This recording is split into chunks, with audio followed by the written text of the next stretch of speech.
Living life to the fullest means different things to different people. So you cannot narrow it down to a sole definition. For some, it could be being present in each moment and finding joy in small activities. For others, it might involve taking on challenges that make them feel alive. Things like traveling somewhere new, solo, or pursuing a long-time passion. Oliver Burkeman's last column, published in The Guardian back in September of 2020, was about the 8 secrets to a fairly fulfilled life after more than a decade of writing life-changing advice, and how he got the chance to know when to move on. And here's what he learned after 20 years. There will always be too much to do, and this realization is liberating. When stumped by a life coach, choose enlargement over happiness. The capacity to tolerate minor discomfort is a superpower. The advice you don't want to hear is usually the advice you need. The future will never provide the reassurance you seek from it. The solution to imposter syndrome is to see that you are one. Totally wise. Selflessness is overrated. And he concluded the 8th one by saying, know when to move on. There's the one about knowing when something that's meant a great deal to you, like writing this last column of his, in the case of Berkman, has reached its natural endpoint, and that's the most creative choice. And just turn to the next chapter with all the bravery and knowing that you've reached the peak of your career. If you want to go through that last column and learn more, you can visit his website, www.oliverberkman.com. And today's guest comes from an international perspective and claims to have found the secrets to a fulfilling life. So we'll have our matter solved today through our guests. That's something really big. We've got certified coach Suhail Al Kharsah, from biotech HR leadership to a global transformation catalyst. Al Kharsah empowers individuals and teams to not just survive, but thrive and live their best lives. So thankful that we have you today for all of that. So we'll try our best to seize our time slots to ask you as many questions as we possibly can. And we'd like to kickstart this interview with a question that might sound simple, yet is super powerful, I gotta say. What does it actually mean when you say thrive in life? Yeah. I mean, this is the question that I receive all the time. My coaching conversation with different leaders within the organization I work with, and also different people I coach outside the organization, and even within family and friends, talking about thrive. And we most of the time, as a human being, connect thrive to being happy or being successful. And in reality, thrive is about holistic growth. And it happened when we, as a human being, deeply aligned with our core values and purpose, when we are emotionally resilient and we are connected to the people, because at the end, we cannot do it by ourselves. Of course. And that is very important of differentiating the thriving moment toward surviving our daily task on every day. That this is something that I reflect with the people whom I connect to, because at the end, if we look at it, we are a human being, not a human doing. And I don't know if you would be agreeing with me on that or not, but I feel like that you find people that come into your life and allow you to count your blessings twice because of the fact that they don't have a sense of value towards what they're blessed with in life. So instead of saying, my life is full of contentment, I am happy, I am satisfied, they would always give you the impression that they're always on survival mode, and there's always something to look after, and there's always something to pursue, and they've always had it the hard way. But is that a sign of saying things need to be redefined as to what the core values of life are all about? It is the foundation of that, Huda. Well, I was smiling while talking because that reminded me when I have conversation with the people who came to me to coach them on a certain topic, whether you are have a problem with the teammate, with your line manager, with your wife, with your friends, and then I listen at the beginning for like less than 5 minutes max, and then I ask the person, can we park this topic for a while and talk to me about your values? What do you value in your life? And then the person asked me, what do you mean? I mean, what are your values? And say, how does that relate? I'm telling you that I am upset from my wife or from my line manager or from my friends. Yeah, keep that aside. Tell me about what do you value?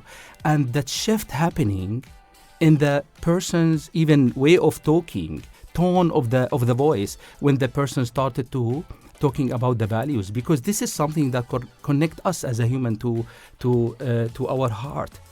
And the person start to talk, I value collaboration, I value friendship, I value good relationship. And then we talk about it. Tell me more. What does that mean? Tell me about that experience. Tell me about good examples of that experience. And then we pause and ask the person, how does that connect to where are you now?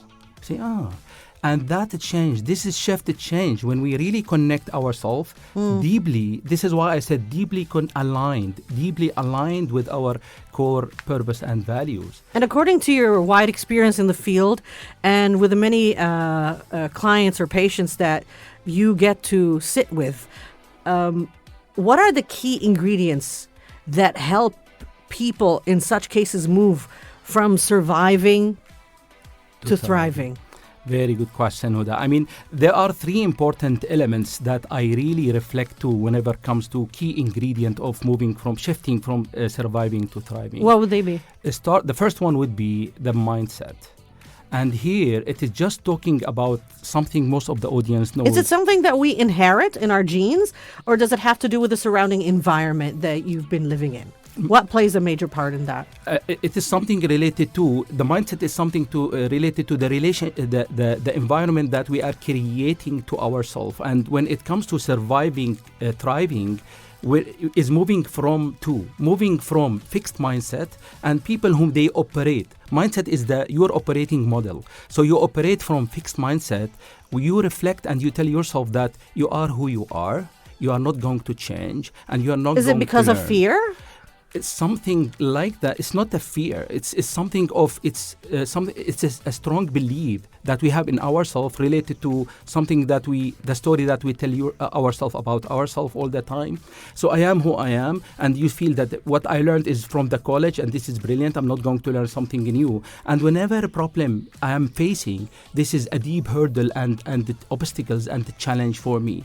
Now shifting that to a growth mindset.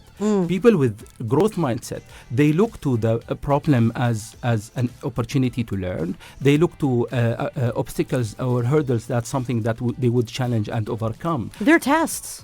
They make you grow. Exactly. And they perceive themselves as a continuous development project. They are all the time in learning mode. So whatever is going to them, whatever is happening to them is learning opportunity and moving forward to something else that they will explore. So that shift from fixed mindset to the growth mindset is very important. And I will just go deeper with the mindset, a little things related to the people with whom they are in survival mode. They all the time operate from scarcity mindset. Scarcity of resources, scarcity of opportunities, scarcity of even emotion. So for them to feel better about themselves, they would surround themselves with a circle of similar people with a similar mindset. Absolutely. That is something maybe we can take it more over moving forward with our conversation. But if you have a conversation with someone with surviving mode, even if you want to talk about the emotion, they'll tell you, I don't have time. I mean, they'll try to run away from it. Just like, let me just move to do the task, to do the things. And that is something really reflecting in impacting the life of these people whom they operate from the mind of scarcity. And people with thriving mode, they operate from the mind of abundance of opportunities, abundance of resources, abundance of emotions. They create that. I was just about to ask you about the emotional part of this and the spiritual part of moving from the survival mode to being a thriving person. don't emotions and spirituality play a part? Absolutely. That strong belief in yourself and in God and in the opportunities that is created to you in any place in the world will help you a lot all the time to feel that it will happen. I need just to stay resilient to get there where I want to get. Because at the end of the day, each human being on this planet exists for a purpose. And when you say purpose, a lot of people would misinterpret it as being me being famous, me being known. No, it has to do with how you can contribute to your community, what good you bring into it, and how and what legacy you would leave once you're done with your life. So it's got to be meaningful, and it's got to be full of resources. You need to work on yourself, and you need to be close to God to make that happen, because you need to strengthen your faith. Absolutely. And in addition to that, then the other important pillar, which is also as important as the community, that surrounding yourself with environment that help you to thrive. And whenever we talk about thriving environment, which is the environment of psychological safety, I think psychological safety is a topic that nowadays a lot of people talking about. Yeah, it's trending actually, and it needs a clear explanation. I mean, when it comes to limiting beliefs, I want to know about thriving and psychological safety. Are there some limiting beliefs that hold us back from reaching such a stage? Absolutely. The limiting belief that related to, again, the story that we tell ourselves about ourselves all the time. And here I'm specifically saying that story that we tell ourselves, because here the invitation for our audience to listen to your inner voice. What are you telling yourself? What do you mean when you say that? Like, Coach? I'm not good. I'm not complete. I'm not enough. I need to do this. I'm still doing lacking that. I want to make appear the best appearance in the world. I want to know every knowledge in the world. I want to be the most wealthy person in the world. Isn't that a part of ambition? Isn't it better than saying, I know everything, I'm already there? Lovely. I this is very important, and I really love what you mentioned, because again, we want to send the right message to our audience. We are not here saying not to be ambitious, but we are saying... Then how can we differentiate? Not to, if you're ambitious is jailing you and putting you in a content container that you are not enough, and you are blaming yourself, or you are victimizing yourself on the things that is surrounding you, not helping you. The environment is not helping you. Your line manager, your spouse, your family. That is something that we need really to take care of. Yet we need to be ambitious. We need really to be clear on what we want to do, and we need to do the work ourselves. Absolutely. This is the the fine line between being not doing it at all and giving up, or being super ambitious and super driven. And this is something, even in my conversation with some leaders within the organization, being ambitious is very good, but super ambitious is not good at all, because that is affecting the people surrounding you. And here also, if we look to how we create that environment surrounding us, not only at workplace, even in the family. Like, I look to myself and the way that I used to talk with my kids before. Whenever they come to me to share with me, like they have a problem at school, or whenever they have exam and I see, they have exam tomorrow and they are not studying. So let me give you an example. Like whenever they come to bring the problem to me from school, I immediately reflect, when I was at your age, I used to do blah, blah, blah, and then share how brilliant I am. But this is not about comparing your stories to theirs. Absolutely. This is about you understanding what's going on with them, having them feeling the comfort to share the matter with you, and you trying to solve it.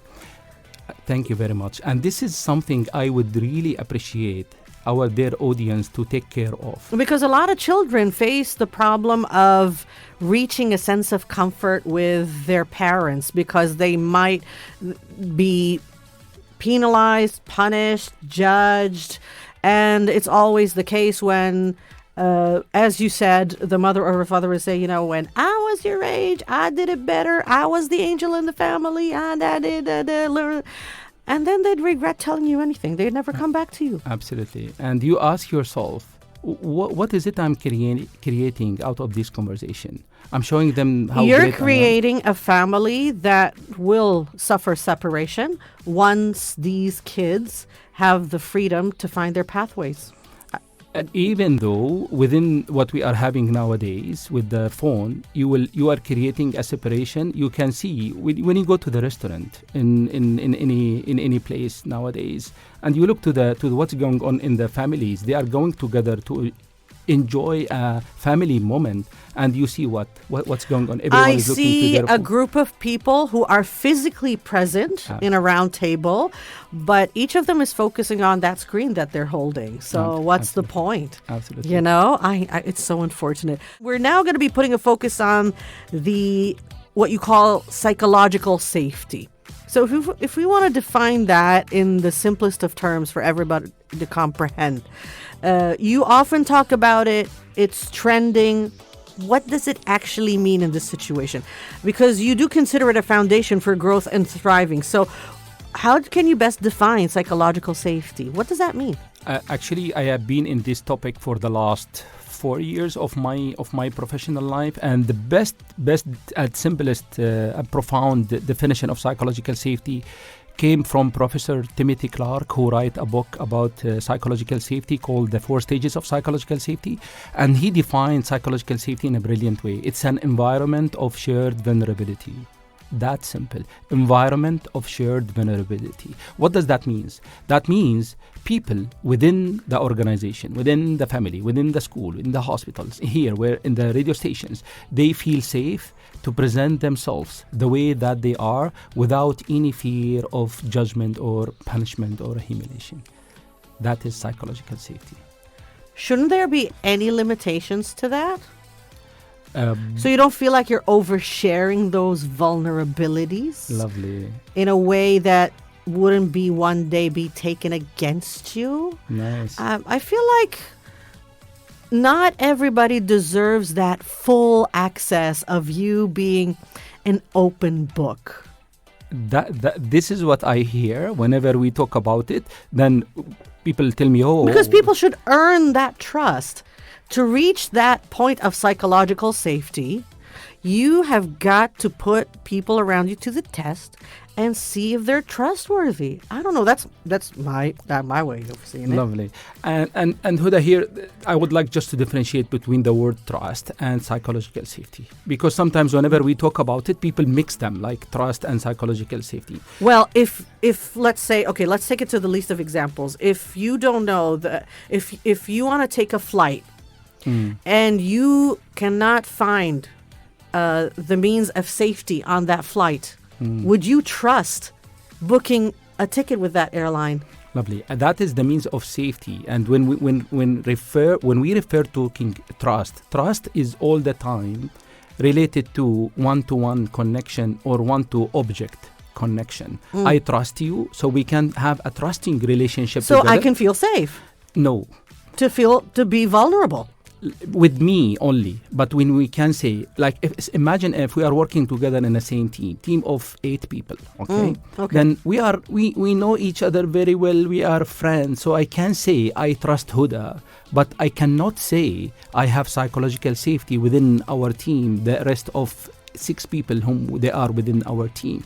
So I can't trust a brand of car, for example. I can trust something related to object. I can trust airlines. How do you reach that point of psychological safety? Lovely question. Is it just a decision? Do I sit there and decide, okay, how long time I should feel psychologically safe right now? Does it come that way? It will never happen like that. Okay, then how does it occur? Timothy Clark defined 4 stages of psychological safety. But before going there, if you ask me why psychological safety is important, to thrive within the environment that we are having. And there is I would like to share a quick example from Google. You know, Google is the hero of data. So they were saying, okay, how we can use our data to check what's going on and what are the main important features of the most efficient, highly productive team within our organization. Very big organization, very big project. They spent more than 3 years working on this project. They spend a lot of money. The project called Aristotle, and our audience can Google it. And then they I think identified more than 200 parameters to check what is it is a gender, it is having same gender, is having same age, is having same ethnic, is having same educational background, all of this stuff. And they found the team whom they perform the most, the team whom they have psychological safety with them. So this is what I'm talking about. This is how it's important. Then when to your question, how we can, okay, I arrived to the team. Can I say that I have psychological safety with the team? Of course not. At the beginning, as you said, I need to test pressure, because we as a human, we are wired for safety. And this is something we need really to highlight. We are wired for safety, which means within my brain, there is a place in my brain called amygdala responsible for my safety. So I will be, whether I know it or not, checking the environment, how people are reacting to each other. Are they sarcasm here? Are they trusting? Are they supportive? Are they collaborative? Are they competing? Well, everything in its beginnings is full of rainbows and flowers, right? Lovely. People, by nature, tend to bring out the best in them. Mm-hmm. But then, it's not wrong, but I'm saying that as time passes by and with different circumstances and situations that you are being put through, the true colors of everybody reveals. And that's when when this person is genuine, this one is kind, this one is generous, this one is forgiving, this one is giving. And with those tests and with those situations, the psychological safety is being built. Yes, and not all the time. Because again, it started when you. I love what you mentioned. The right color of the person will be revealed, and now it's up to me to accept or not accepting that. And here it's related to the first stage of psychological safety, which is inclusion safety. I need to belong. So we as a human, we like to belong to something. We belong to a tribes, and we belong to countries, we belong to team, we belong to organization. So belonging is very important. Yeah. And that is related to our inclusivity. How much inclusive I will be and how much inclusive I will be, that needs a very important consciousness to my bias. And here it is the question where we can, am I really inclusive person with accepting Huda coming to the team with whatever color she is presenting for us? Or I would say, I like blue, so every person who's wearing blue, I like them because I like blue. And this is something that is and people pleasers are going to satisfy this kind of person. Lovely, but that won't last for long. Absolutely, it won't. It won't at all. So this is the first stage of creating that environment of inclusivity, that I need to feel included. Then the second stage, which is very important, which is feeling safe to learn.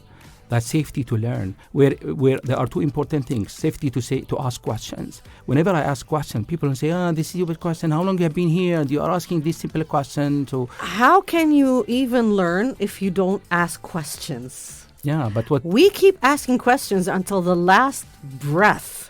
Absolutely. The knowledge levels might vary from one person to another, but to claim like you know everything means you know nothing. I can say that. I love that. In reality, what's going on? Look to the schools, for example. You see, for your kids, they like one subject, but they don't like the other subject. And you ask them, what's going on here that you like this topic and you don't like this topic? They tell me very clearly that the teacher is accepting our questions. And that is what's going on. Because she's given them the psychological safety to learn. And to have the comfort to ask questions. You shouldn't feel ashamed. You shouldn't feel shy. You shouldn't feel embarrassed. It's part of the learning process. You should be asking questions. How else are we going to know? Going back to the surviving mentality, how does our society or our upbringing promote the surviving mentality, especially nowadays? Are there some common messages that we keep repeating to ourselves and impact us in a way that they become an actual belief? Okay, this is very important question related to the topic of thriving, and here I would say we taught to think about all the time external validation. And what I mean by external validation, we want, we reflect on how much our ranking within the team. We turn to be coming from very competitive environment of, the car that I'm driving, the suit that I'm wearing, the family name that I carry. That is something. Yeah. The brand clothing that I wear, the watch that I recently got. What if all of that was gone a split second? Would you be able to identify yourself as anything? You'll lose people who came around you in the first place because of those possessions. Sadly, we live in a world, in a day and age today, where people are given value based on those possessions. Absolutely. And the more expensive they are, the bigger value you are. Absolutely. And also we are creating certain messages that is not helping us as a society. For example, no pain, no gain. What does that mean? I need to be in pain all the time to gain? Or, I am available 24/7. Sorry, I mean, when you are saying as my peer within the organization that you are available 24/7, that means I need to be available 24/7. Or you are telling me you work more than me, or I'm not good enough at work, or what is it exactly? So this is a social pressure that we tend to put on ourselves. But we're portraying a false image to future generations as to what self-value is all about. Absolutely. What make me feel a little bit more happy and convinced about the future generation? Mm-hmm. I feel they are wiser than our generation. Really? In what sense? I mean, for me, I was all the time telling my daughter that she should get the highest mark and she should be the first one and she should be the smartest person. What's wrong with the second or third one? Why is it always the first one? Absolutely. And this is the conversation that I had. This is the conversation we're underestimating the hard work that the second, third, fourth, or the top 10 even put into what they're earning. And this is what she told me. She said that, She is wise. I am fine. I am fine to be third or fourth, but I am enjoying my life, and this is something that I say, oh wow, she's enjoying the journey. Absolutely, and this is what I say. Okay, with this mindset, I think for me, what's going on? I need to study more. I need to study 12 hours a day, and if I'm not working a lot, so I'm not good enough. So this is something that we have created for ourselves, and being mindful of that and having a pause to ask yourself, what's going on? What am I running after? What I'm running after. That is so deep, Coach Suhail. I mean, this is getting deeper. We have a lot to ask. I mean, how can it be done to create environments where people feel safe to express themselves without feeling like they're taking risks?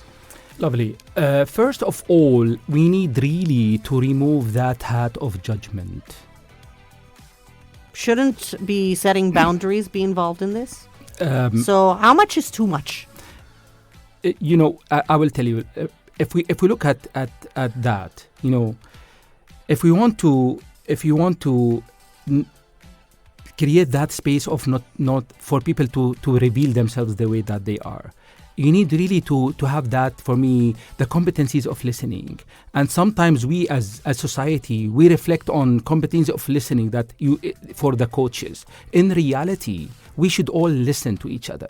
Now, what's going on? We are listen with intention. Exactly. Listen with intention and no judgment. Listen with good intention. And I replaced the word of good intention. But isn't it tough not to judge? We are. Thank you very much, because we are judgmental machine, especially in the Arab nation. Thank you very much for saying that, because we're facing the facts here. Okay, Thank you. We need to be realistic about this. Yeah, because we tend to become better people, right? I was thinking about it before working. I work over all the world with Europe and with APAC, Asia Pacific, with Latin America, and I was holding that belief that we as Arab nation, we are judgmental. In reality, we as a human, we are judgmental machine. There is no wrong on that. Let me just put the right context to this. Okay, there is no wrong on being judgmental. When is it wrong? When it is wrong, when it is controlling your behaviors and your decisions. Now, when my behaviors and my decision, for example, I like hard workers. Okay. And I say, like, if there is hard worker and there is a smart worker, say hard worker. I take hard worker over the smart worker. But this is a wrong decision. Okay, fine. And this is me. The most important thing that for me to be aware about it, that is, I relate all the time to our consciousness, how much I am conscious about what I am biased about. Right? Okay. And then what are the decisions that I am taking? Which means I should provide equal opportunity. I should provide same airspace. I should provide same way of connection, and I should treat the people equally, at least between each other. Once I had a conversation with a group of GMs within our organization. I told them, guys, you need to be conscious of your unconscious bias. And here, what you like or you don't like, this is something should be out of what is it exactly, how you interact with people, and that is your genuinity. And one of the ladies that told me, come on, I mean, for me, for example, I smoke, and when I go outside, I smoke with the smokers. So, and I say that's absolutely fine, but don't give the people whom they smoke with you outside different information than the rest of the organization. That equality in sending, communicating, interacting, connecting should be equal. And here, when we say, when we deal with each other as a human being, we connect with each other. So we connect, and then when I go to Europe, when I see someone from the Middle East, I say, oh, wow. And then I ask myself, what? And then I start to smile to this person, start to trigger conversation with this person. Because you might have a lot in common. Lovely. And you'll feel safe. Excellent. But that should not make me feel that I will give this person different opportunity than the rest of the people from other. And that is the consciousness. I am fine of being more of the people whom they like me, spend time with them, but I don't give different opportunity. You heard that from the wise, and I hope that everybody would consider putting these words into everyday action, and that way we would have a better world, and the world would be a much better place. How can we be more aware of our own behaviors, Coach Suhail, and how they might impact someone else's sense of safety? Before we get to the final question and have people interact with us and share their viewpoints and their words with us, to know what the secrets to a fulfilling life in your terms would be. Lovely. So for me, it is again, I reflected to the self-awareness that I am creating to myself and to the people surrounding me, the tone of the voice, the way that I interact, and also whenever I have a connection with someone, set expectation of this conversation. We don't need to be on the show all the time. So whenever I have conversation even with my wife, I say, what do you expect from me, from this conversation? Just listen, reflect, give advice, because again, we as a human, judgmental machine, I said that judgmental machine, and also we have advice monster in our mind. That is, whenever someone coming just to share with you a problem in life, they don't want advice. They don't want anything from you. Just listen. I say, this is what we call it venting session. I want to vent to you. I don't want anything. I can manage myself. I can help myself. I want just someone to listen to me. So setting expectation from this conversation is really helping a lot to bringing that thriving moment of what we are living throughout the day. And then I ask myself with something very, very important. And that is? At the end of the day. How many times I have a moment of a flow? You know what I mean? Moment of a flow. Moment of a flow. You imagine that you are sitting, reading a book or doing a task, and you are putting all of notification on silent, sitting in small room. Without any worldly distractions? Absolutely. Like what? Prayer? I can see like that. Prayer, for example. But even sometimes when we pray nowadays, we pray and we're thinking, I need to send this email, I need to reply to this person, I need to prepare this presentation. We thrive every day not to do that. Hopefully. Yeah. Hopefully. And this is the flow, the moment of flow. If you live, and I just remind you with this moment, a clear example to that, whenever you are doing this flow moment, whenever you are in flow moment, whenever I enter the room, you will not notice me. That is a flow. So that is the feeling where you don't That feel... takes a lot of practice, I guess. It is, but to reach that point of focus and concentration where you are absolutely disconnected from worldly surroundings. Yeah, and what you would reflect to the person who's standing to you and tell you, hey, Huda, oh, you scared me. Why? Because you were in different world. You were with yourself. Like if you are reading Quran and you are feeling really that you are reading and you are focusing. So you're saying living in the moment? Living in the moment, having that flow. Whenever you are sitting, you are with that environment. You are connected, your heart to your mind, to what are you creating to yourself, what are you deeply thinking about. That is the moment of flow. So ask yourself, and it is by practice, by the way. It is something that we practice. It is the muscle, I would say, that we practice. And whenever to reflect to a muscle, Huda, I would like to declare something in my practice. Whenever we say, hey, guys, leadership is a practice, is a muscle that you need to practice. Then flow is a muscle that you need to practice.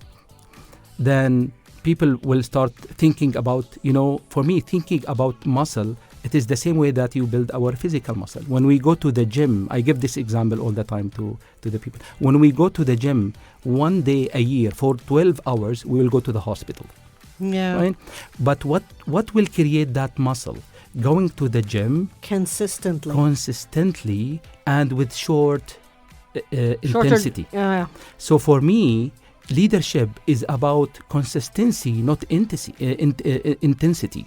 What we do to our leaders, we bring them for 3 days training and then, oh, thank you, shake hands, you are leaders, go ahead. Of course not. That is not happening in reality. Same thing, whenever we want to build that muscle of living in flow and having that create your space of focus, that needs really a lot of practice, and then it will really emerge more and more with you. When I don't know, you need just to be resilient. You need to just give it a time and not to let go, because all the time you see that at the end of the day, you are in that task of delivering. Ting, ting, ting, ting, ting, ting. Then you go to sleep. Then you in the morning, ting, ting. You don't give yourself a time to pause, a time to reflect. You need time to pause. You need time to reflect. You need time to recharge. Absolutely. To maintain that energy level and maintain that momentum and remain the way you are and perhaps become a better person.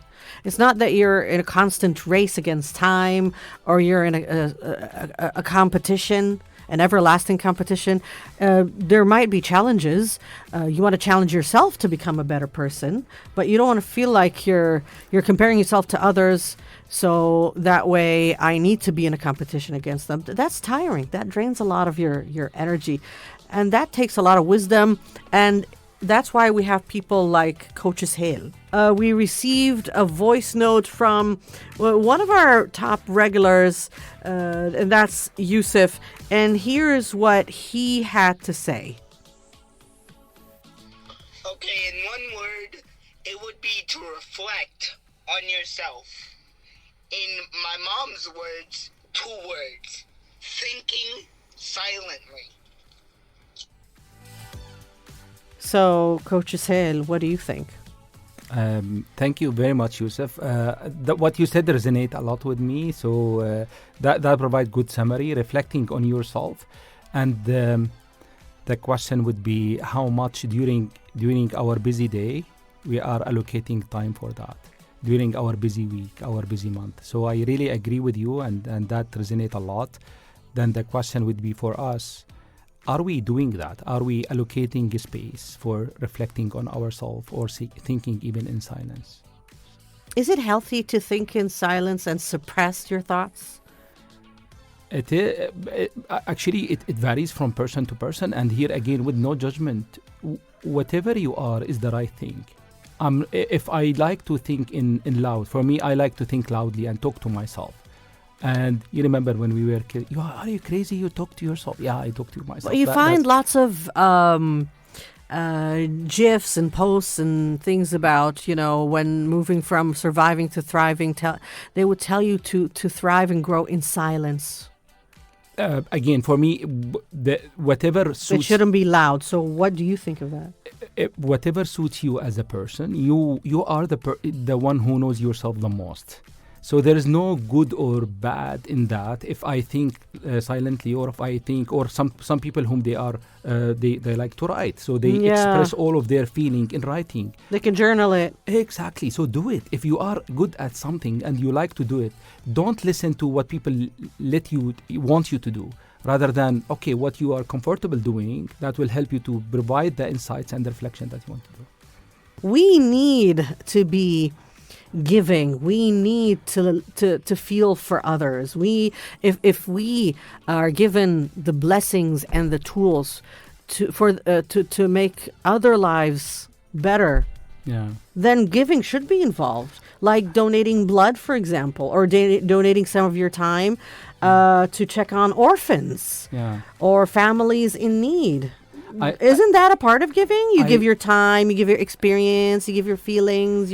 This is very important statement that you mentioned, Huda, and I want to bring that clarity to our dear audience here. Now, when we say judging, we say that we judge the behavior but not the person. Okay. So stingy is bad. Stingy behavior is bad. Now, when I say you are, Huda, stingy, that is bad from my side. Why I am saying that? Because whenever we judge people, I ask the person, I do a very, very simple exercise. I draw a big circle and I put a small dot in this circle. And I ask the person, do you know what's this circle? And the person will tell me, I don't know. I tell the person, this circle is Huda's life. And what is the dot? The dot is what me and you know about Huda in reality. Now, who me and you to judge you? Because what I know is just a simple things. But yet we judge the behavior. We don't like being stingy, and we say that this is not good. But we say, Huda is stingy. How would I know what it's based on situations that we might have gone through with this person. Again, to the behavior, not to the person.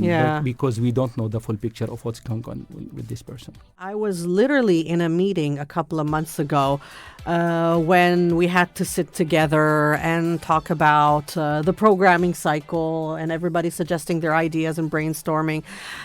And AI was brought into the subject as usual. And one of them literally said, I went to ChatGPT so that ChatGPT would set my goals for this year. This is what I do.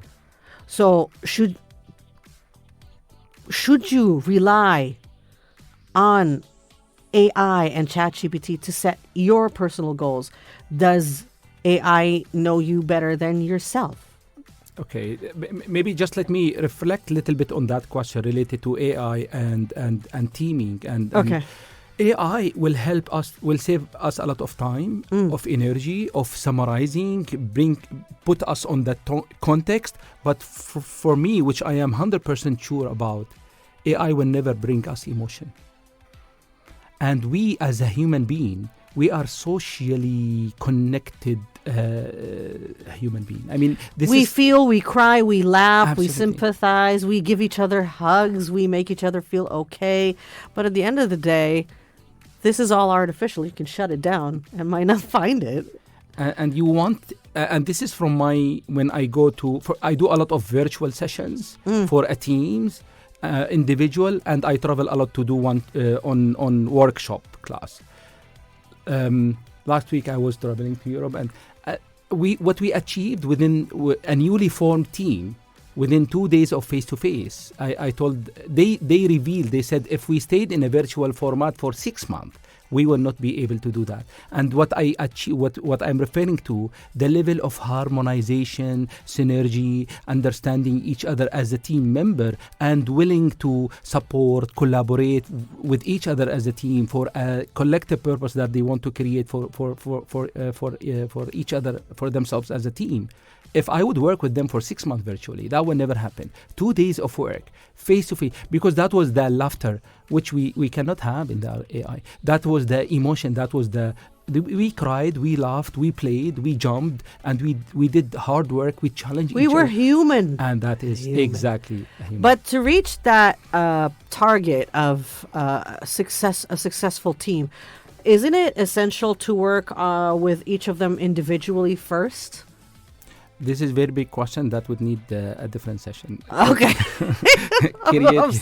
Creating a successful and efficient team workplace. This is something very, very big, and I cannot really answer with very short. Then I'm going to have to discuss it with the production team to have you back for further discussion on these matters, because they do really, really matter. We'll go deep down into a core question that you advised us to keep until the very end. So I'll leave the microphone to you. I would like just to wrap it up with what we started about, the secret of having really fulfilled life. Yes, what are those secrets? The secret. Now I'm going to. We want to hear it from Coach Suhail himself. Now, if you think about it, there are certain things I would like really to focus on, which is, first of all, it is a journey. Embrace the journey that you are going to explore, and you work with yourself and the people surrounding you related to what fulfill you as a person. And the most important things that start with that journey, identifying your values. What do you value as a human? And surrounding yourself with people whom they will give you real, authentic feedback. And as you said, the values are fixed, but the purposes and goals can be subject to change with time. Absolutely. Okay, Absolutely. So we should be more flexible with the goals and the purposes. Exactly. And most importantly, again, I want to double down for that, because I feel we are not doing it correctly. Feedback. Seek for feedback. Ask people to give you feedback. How did you think I behave in this situation? What do you think I need to do differently? And go to the people whom they will tell you something that you don't like to hear. Something that, when you those who will critique you for the betterment of yourself. Exactly. And not those who were naturally born with a built-in chip of just mocking everything and everyone. And giving what we call sugar-coated feedback, which is, all good, everything is fine. With time and experience, you can even tell who those people are, so you try to avoid them as much as you possibly can. Any pieces of advice you would like to give to people listening in right now? It was great being with you, and as one of the audience mentioned, live your life, live you every day that to the fullest that you could, and wish you all the best. Well, thank you very much. We wish you all the best in your future endeavors, and it seems like this wouldn't be our last discussion with you on the program. We will definitely be featuring you for further discussions on further related topics. It was a pleasure having you today. Thanks for your time and your insight. Have a beautiful and bright day. Thank you. Thanks a lot.